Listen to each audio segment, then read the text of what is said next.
Quand ils sortirent du théâtre, la nuit était tombée sur la ville toujours vibrante d'animation. Alors, demanda Joël, le spectacle était à la mesure de vos espérances? Oh oui, répondit Béatrice d'un air enchanté. Cela m'a beaucoup plu. Et votre chevalier servant? Je n'aurais pu en rêver de plus charmant. Elle s'arrêta pour regarder de l'autre côté de la rue. Il se trouvait en face d'un bar à vin d'où leur parvenait une musique entraînante. Il fit un pas vers elle en ouvrant les bras. Vous dansez, mademoiselle? Pourquoi pas? Elle posa une main sur son épaule et glissa l'autre dans sa paume ouverte. Si elle n'avait pas été aussi envoûtée par la magie du moment, Béatrice aurait ri de l'étrangeté de la situation. L'éminent neurochirurgien et l'infirmière en chef, d'habitude si respectueuse des convenances, dansant au milieu de la rue. Mais elle était heureuse et insouciante. Dans les bras de Joël, sa joue contre la sienne. Elle se sentait si bien qu'elle aurait voulu que la nuit ne finît jamais. Un taxi débouchant du coin de la rue fit une embardée pour les éviter, et les 4 joyeux passagers qu'il transportait se mirent à chanter un air de valse avec des voix fortes et discordantes.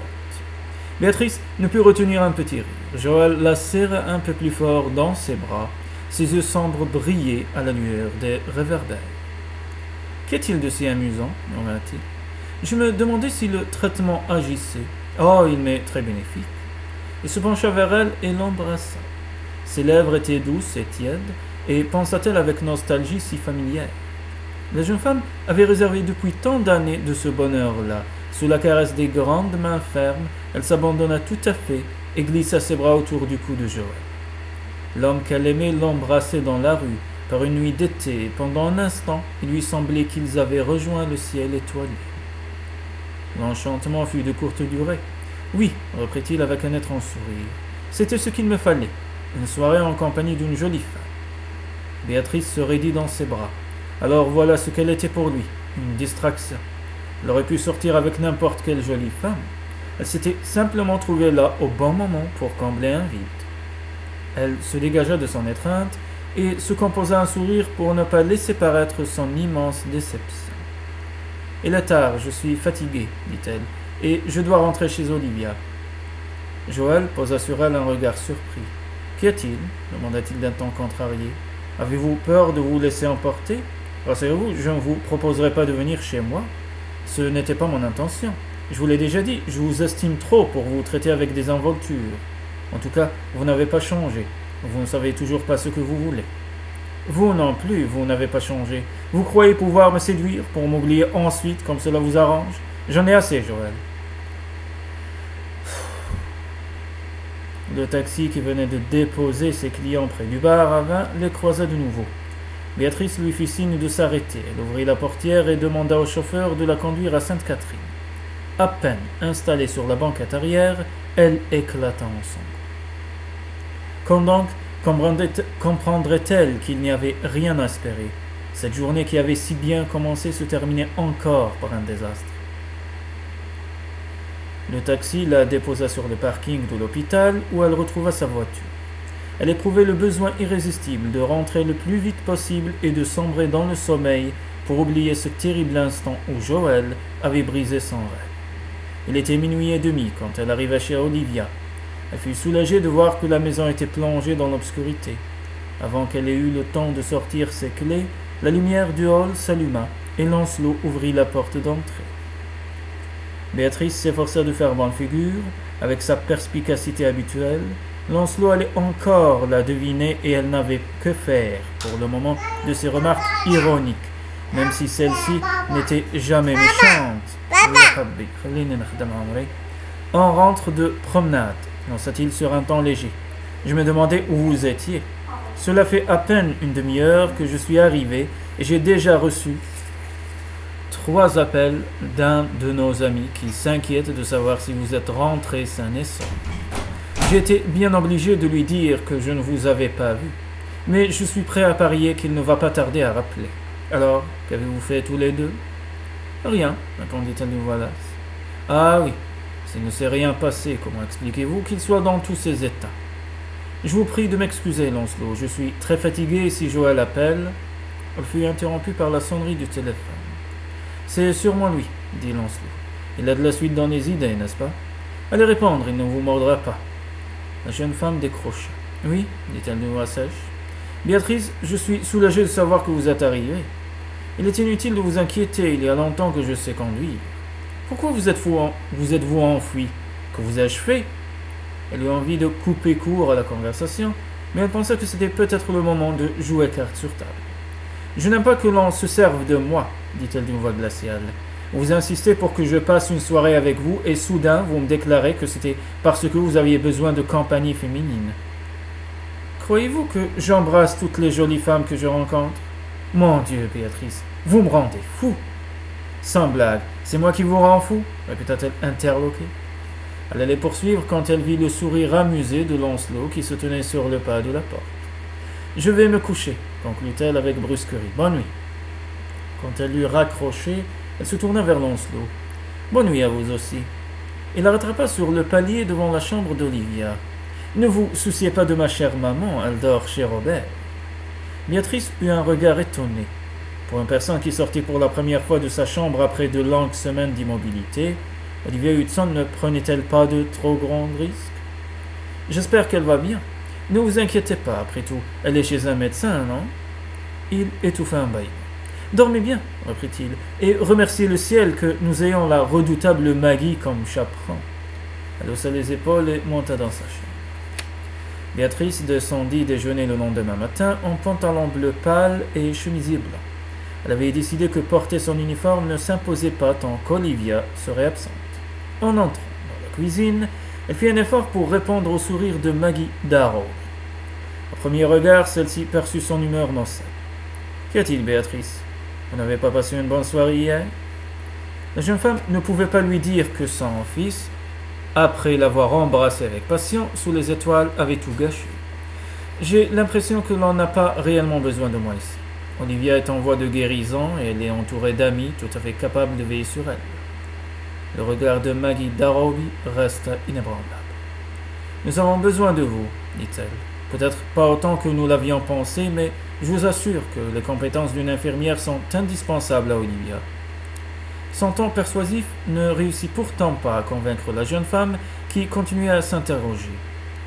La gouvernante déposa devant elle une assiette d'œufs au bacon, et en dépit de ses préoccupations, Béatrice fit honneur à son petit déjeuner. Olivia rentra en début d'après-midi sans manifester de fatigue particulière. Une fois de plus, Béatrice conclut que le moral jouait un rôle bénéfique dans la guérison des malades. « Bonjour, ma chère enfant, » dit Olivia, tandis que Robert l'aidait à descendre de la voiture. « Je crains d'avoir fait l'école buissonnière, et c'était charmant, » ajouta-t-elle avec un regard tendre pour son compagnon. Sensible au charme si naturel de la comédienne, Béatrice sentit sa morosité s'évanouir.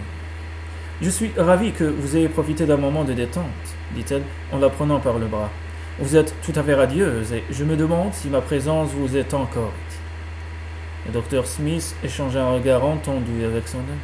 « Bien sûr, » s'empressa-t-il d'affirmer, « je ne peux venir que de temps en temps. Maggie a beaucoup à faire, Lancelot s'absente souvent, et Joël a un emploi du temps très chargé. Vous êtes la seule personne disponible. » Olivia alla se reposer un moment avant sa séance de kinésithérapie.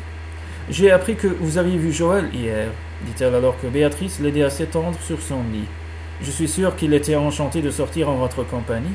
Il a si rarement l'occasion de se détendre. »« Oui, » répondit la jeune femme d'un ton neutre. Olivia était loin de se douter que leur soirée s'était terminée sur une note aussi discordante, mais Béatrice ne se sentait guère encline à se confier. Aucun événement imprévu ne vint perturber les jours qui suivirent. La maisonnée avait retrouvé sa vie tranquille, rythmée par les repas et les promenades dans le jardin.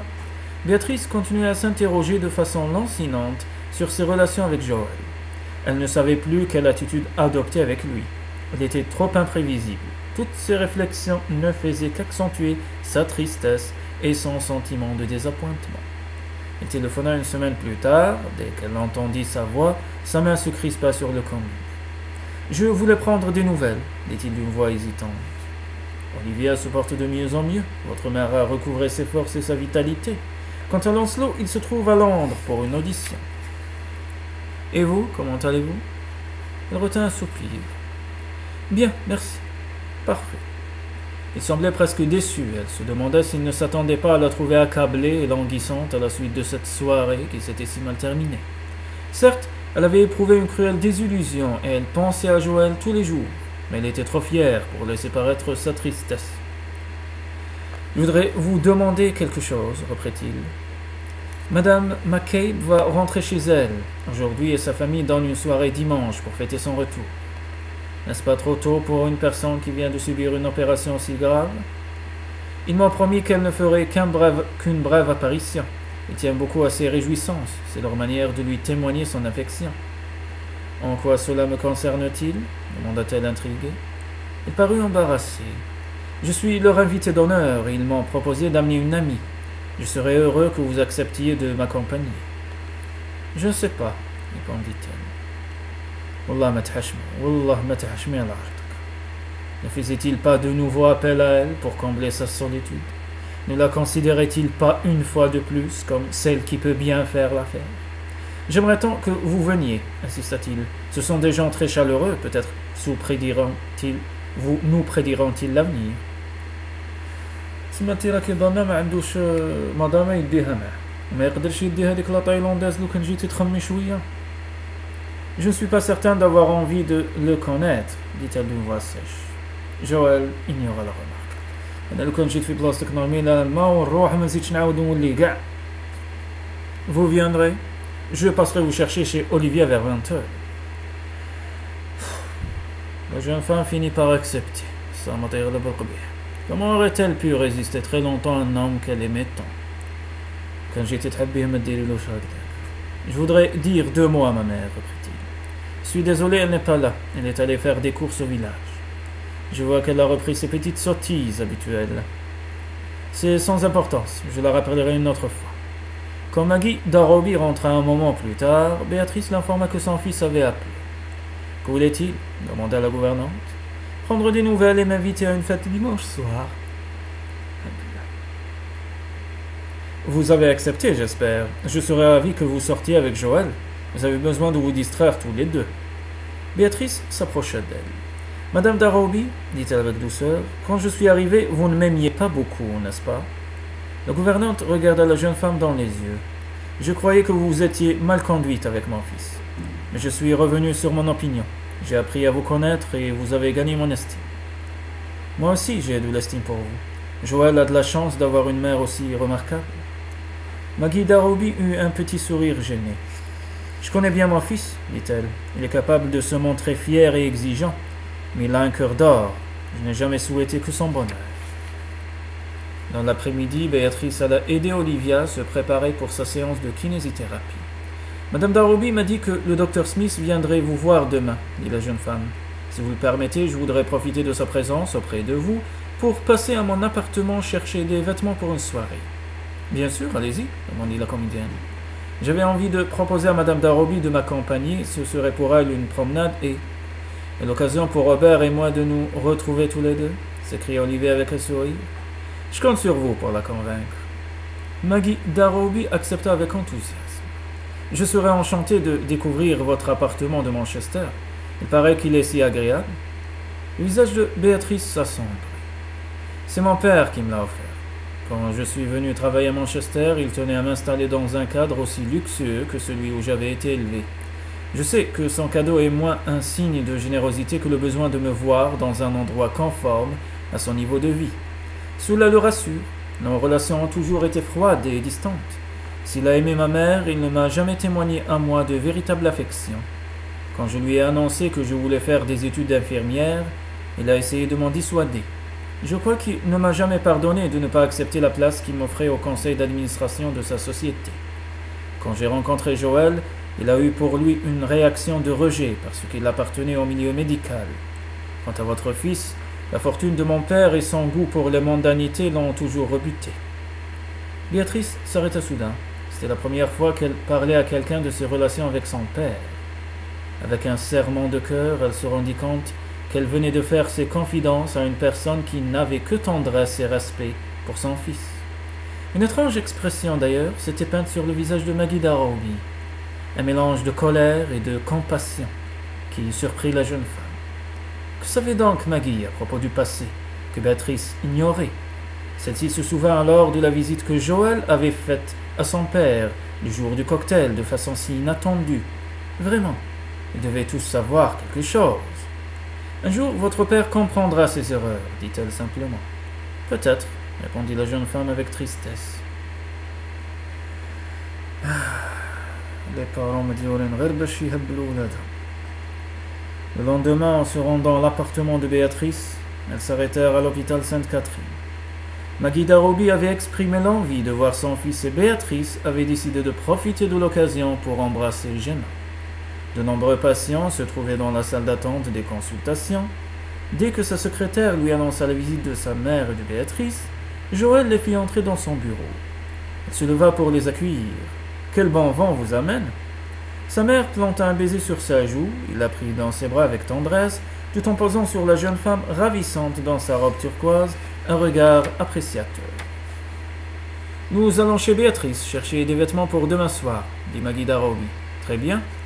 Il jeta un rapide coup d'œil à sa montre. Je crains de ne pas pouvoir vous garder très longtemps, dit-il à regret.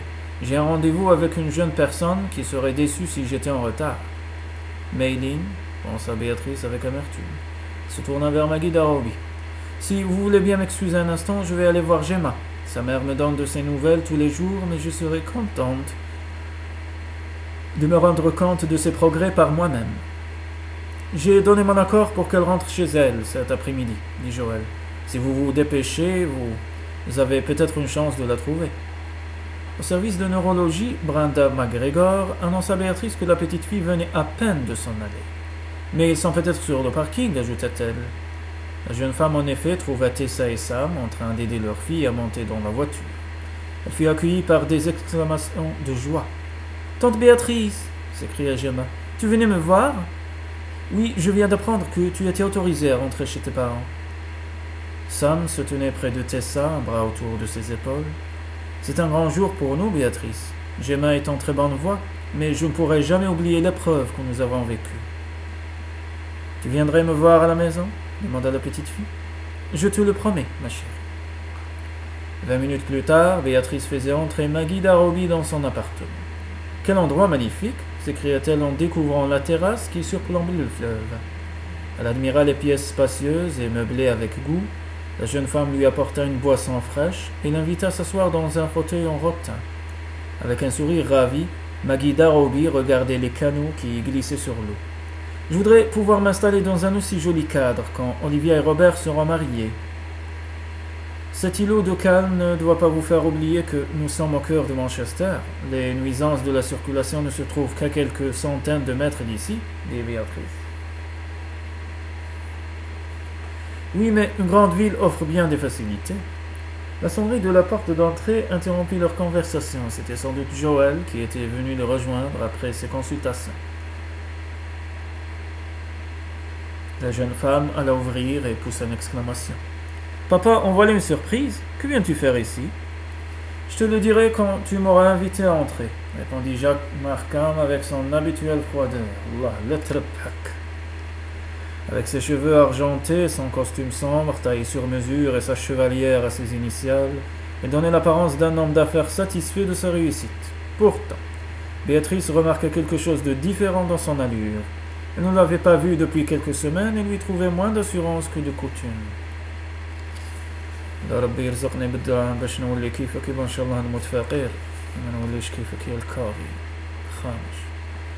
Elle le débarrassa de son porte-documents en cuir et d'un geste l'invita à entrer au salon. Il n'était venu que 2 fois chez elle, le jour où il avait acheté cet appartement et celui où elle y avait emménagé. À travers la baie vitrée, il aperçut Maggie Darobi assise sur la terrasse. « Qui est-ce » demanda-t-il. « Une amie » répondit Béatrice d'une voix calme. « Si je n'avais pas eu besoin de passer ici aujourd'hui, tu te serais déplacé pour rien. Je réside en ce moment dans le Cheshire, où j'ai trouvé un emploi d'infirmière à domicile. » Il s'éclaircit la gorge. « Je vois. » Alors qu'il s'apprêtait à exposer le but de sa visite, Béatrice se dirigea vers la terrasse. « Si tu veux bien me suivre, je vais vous présenter. Je dispose de peu de temps et je veux te parler en particulier. »« Très bien. Nous nous excuserons et nous reviendrons aussitôt au salon. » Toujours assise dans son fauteuil, Maggie Darobi le regarda s'approcher. Béatrice se souvint des confidences qu'elle avait faites à Maggie à propos de sa famille et elle se sentit mal à l'aise. Madame Darroby, je vous présente mon père, dit-elle d'une voix plus hésitante qu'elle ne l'aurait voulu. Le regard bleu de la mère de Joël devint dur comme de l'acier, tandis que la surprise se peignait sur le visage de John Markham. Seriez-vous de la famille de Joël Darroby, le neurochirurgien? C'est mon fils, répondit-elle d'un ton froid. Dans ce cas, ce que j'ai à dire à ma fille vous intéressera sans doute.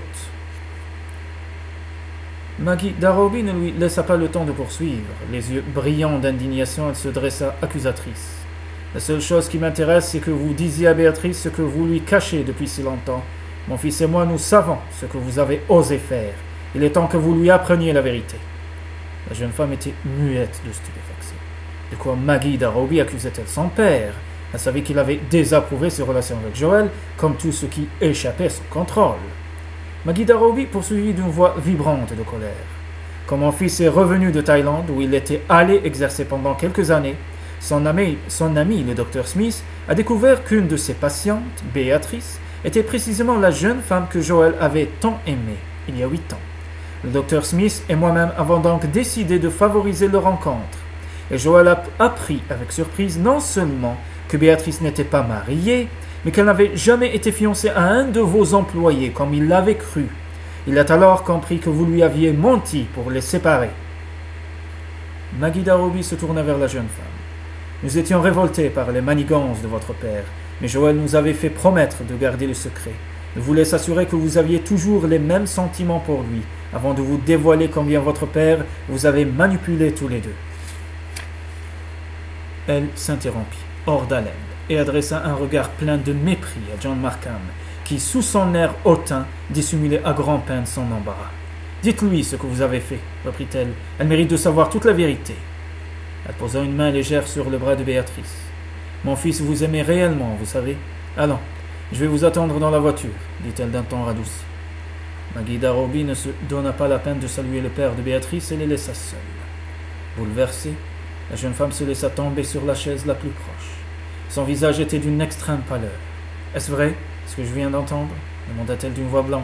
« Oui, » répondit John Markham, visiblement nerveux. « C'est vrai, et je le regrette. Je désapprouvais le choix de tes études. Lorsque j'ai appris que tu étais amoureuse d'un médecin, j'ai craint de ne plus pouvoir te faire changer d'avis. Je suis allé trouver Joël Darroby et je lui ai dit que tu étais fiancé à un de mes plus proches collaborateurs. Pour l'avoir déjà rencontré, je savais combien il était idéaliste et orgueilleux. Je lui ai demandé de disparaître de ta vie et il m'a écouté. « Comment as-tu osé faire une chose pareille » s'écria-t-elle. « Je tenais à tout prix à te confier des responsabilités dans ma société. C'était une idée fixe, mais ma manœuvre a échoué. Séparé de Darroby, tu t'es obstiné à poursuivre dans la voie que tu avais choisie. » Elle leva vers lui des yeux malheureux. « Mon travail était la seule chose qui me restait. Pourquoi as-tu attendu si longtemps pour me dire la vérité ? Je ne voulais pas raviver de mauvais souvenirs, mais quand il est venu me voir à Londres, j'ai su que le moment était venu. Je regrette de ne pas avoir été plus compréhensif à ton égard. Il est temps que je mette de l'ordre dans ma vie, avant de ne plus en être capable. » Béatrice se leva et le dévisagea avec inquiétude. « Que veux-tu dire » John Markham s'efforçait de garder un visage impassible, mais sa voix trahissait son anxiété.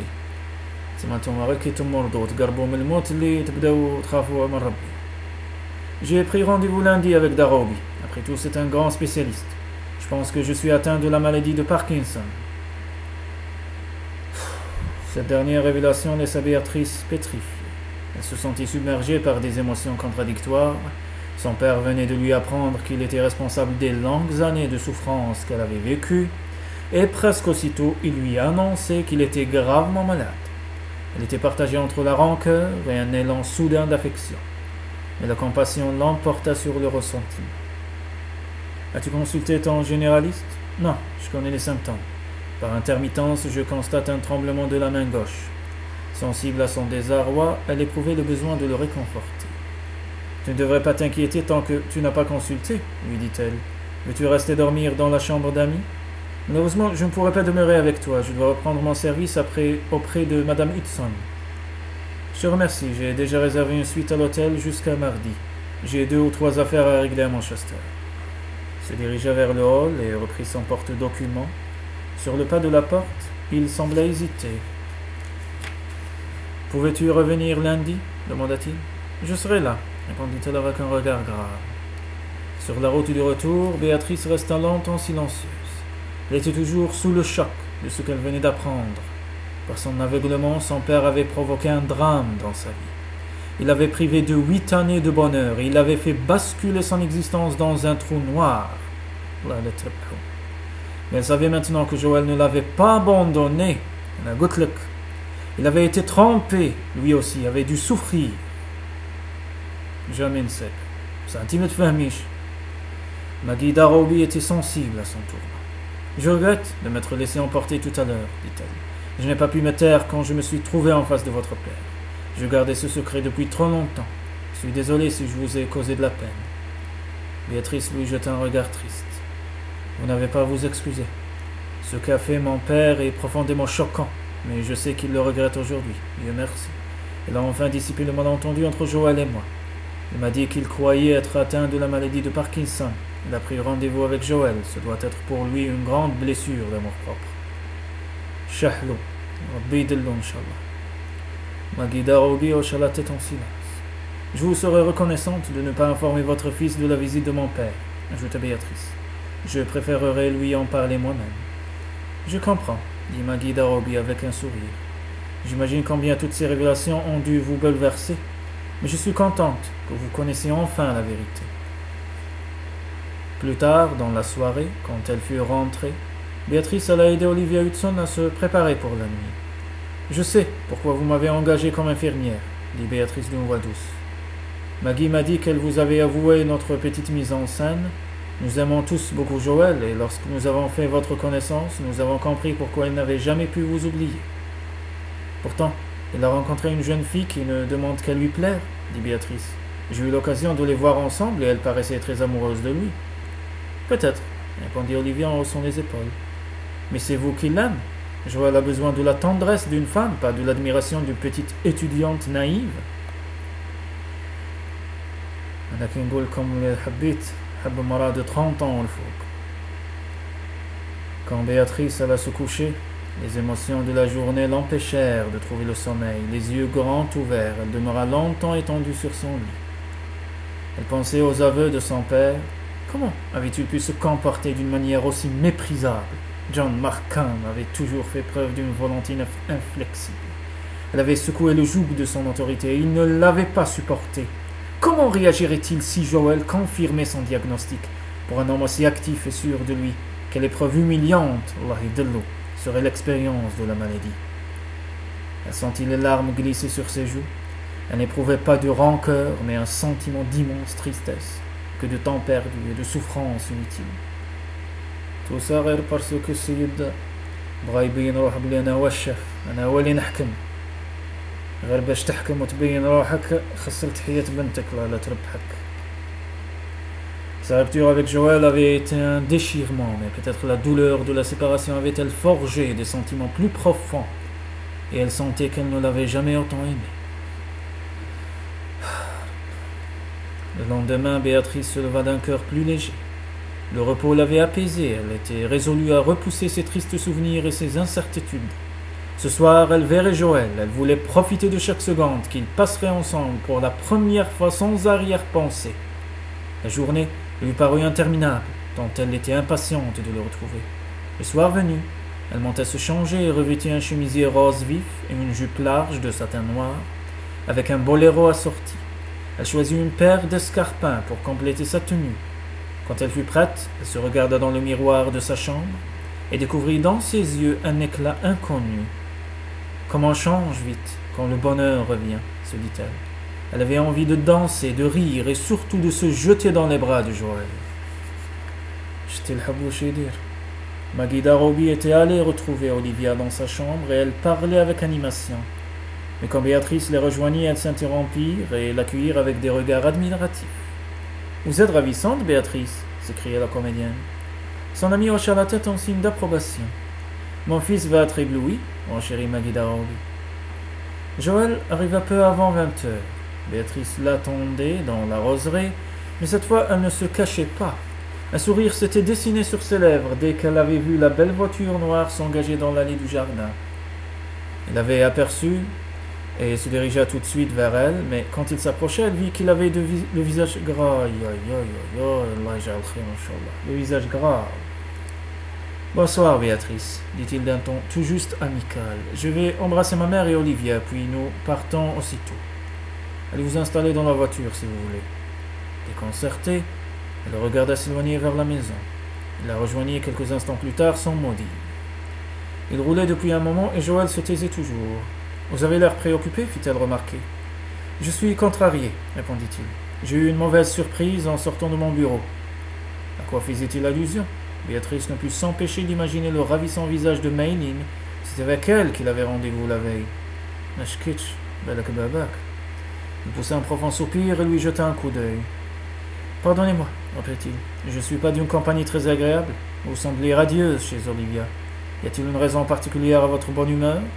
Auriez-vous reçu un nouveau témoignage d'admiration de Lancelot? يا ودي انت بغيت تحبلني يا ودي حشم على عرضك يا صاحبي هذه هضره يقولوها هذه هضره.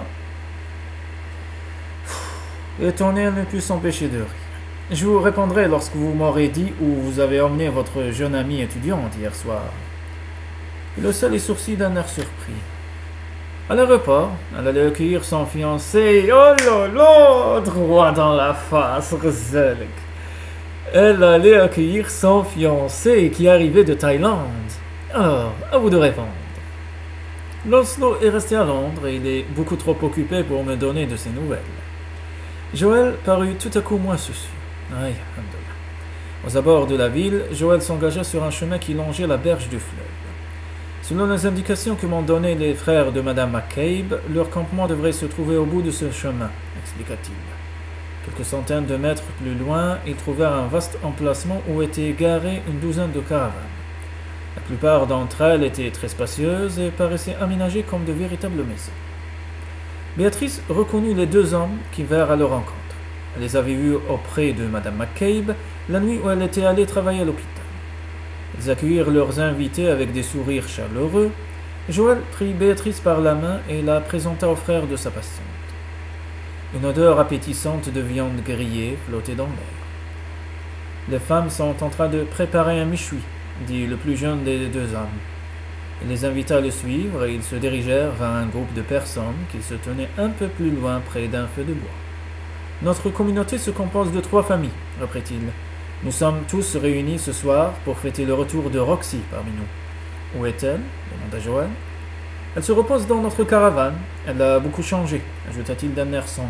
« Elle éprouve des difficultés à parler et n'a pas recouvré toute sa mémoire. »« Il vous faudra longtemps avant d'être tout à fait rétablie, » expliqua Joël. « Elle a souffert d'un trouble circulatoire très grave et l'intervention est encore récente. »« Nous savons ce que nous vous devons, docteur.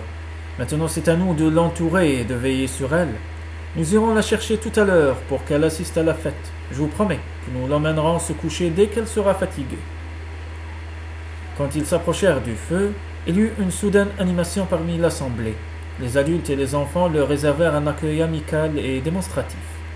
Prévenus de leur arrivée, Roxy McCabe apparut quelques instants plus tard, soutenue par 2 femmes. Joël s'écarta du groupe et s'approcha d'elle pour la saluer. Béatrice n'entendit pas les paroles qu'ils échangèrent, mais elle vit qu'il se penchait vers elle et lui prenait la main avec douceur. Tout à coup, un air de danse couvrit les rires et les bruits de voix. Un homme s'était installé près du feu avec un accordéon et 2 jeunes garçons l'accompagnaient à la guitare. Joël rejoignit Béatrice et semblait détendu et heureux. Enfin. « Vous dansez » demanda-t-il avec un sourire malicieux. Elle fit un pas vers lui et il la prit dans ses bras d'un geste tendre. « Bolero, mambo, flamenco, paso doble. » « La dernière fois que je vous ai invité à danser, vous vous êtes enfui, murmura-t-il. « Promettez-moi de ne pas recommencer ce soir. »« Je vous le promets, répondit-elle dans un souffle. Il la serra contre lui. La musique les enveloppait. Autour du feu crépitant, les gitans s'abandonnaient à une gaieté bruyante. Pourtant Joël et Béatrice se sentaient seuls au monde. Joël regardait la jeune femme avec tant d'intensité qu'elle pressentit qu'il allait lui dire quelque chose de grave, de bouleversant. Elle entendait le cœur battant, le souffle court, et soudain, elle les entendait ces paroles merveilleuses, ces paroles dont elle avait tant rêvé. « Voulez-vous m'épouser ?»« Enfin, ya sahbi, enfin! Starf bik, demanda-t-il d'une voix étouffée. C'est trop de bonheur. Oui, murmura-t-elle. Il resserra son étreinte et posa ses lèvres sur ses cheveux, puis avec douceur il l'entraîna sous les arbres. Du bout des doigts, elle l'effleura sa joue. Joël, je sais ce qu'a fait mon père. Il tressaillit. Quand l'avez-vous appris? Hier, il est venu me voir chez moi. Le rôle qu'il avait joué dans notre rupture. À cause de lui, j'ai vécu un enfer. Pendant 8 ans, j'ai cru que vous m'aviez abandonné. Pourtant, j'éprouve le besoin de lui pardonner. Il se croit atteint de la maladie de Parkinson.